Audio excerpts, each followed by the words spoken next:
Здравствуйте. Сейчас эфир нашего телеканала продолжит брифинг оперативного штаба по противодействию коронавирусу. Узнаем о текущей эпидобстановке и принимаемых мерах в регионе на 11 часов дня 26 апреля.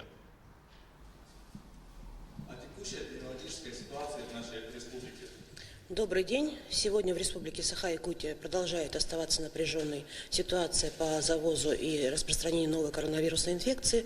Так, на сегодня на 11 часов у нас зарегистрировано уже 159 случаев. Вчера это было 5 новых, сегодня уже на 11 часов, еще раз повторюсь, 7 новых случаев. Причем хотелось бы отметить, что мы сегодня видим 3 вида этих распространений этого вируса. Это первые завозные случаи, они продолжают иметь место быть. Второй – это круг контактных, которые мы тоже выявляем интенсивно.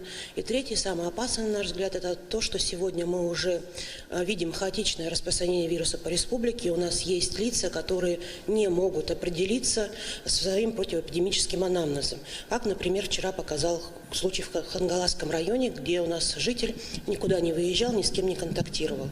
Сегодня ореол географически расширяется, задействовано уже в борьбе с вирусом 9 наших районов, и в том числе город Якутск. У нас 18 человек выписалось с выздоровлением, и, к сожалению, вчера одна пациентка ушла. Мы приносим свои искренние соболезнования родным и близким. Наши врачи делали все, что могли, боролись за ее жизнь, но, к несчастью, здесь как раз был тот перечень заболеваний, который дает осложнения при новой коронавирусной инфекции. Это хроническая обструктивная болезнь легких, бронхиальная астма и единственная почка.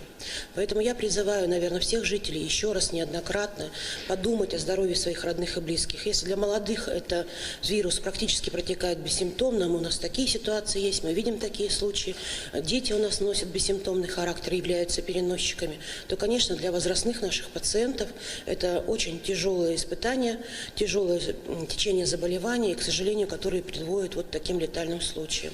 У нас также еще 2 пациента, крайне тяжелых. Мы также боремся за их жизнь. И еще раз хочу отметить работу медицинских работников, которые неустанно в течение уже почти 1,5 месяцев стоят у койки больного в достаточно сложной ситуации.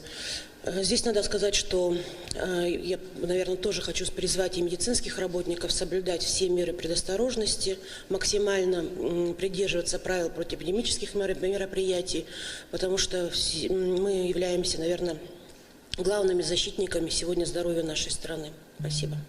Спасибо большое. Это был брифинг оперативного штаба Якутии с информацией на 11 часов дня 26 апреля. Оставайтесь на нашем канале.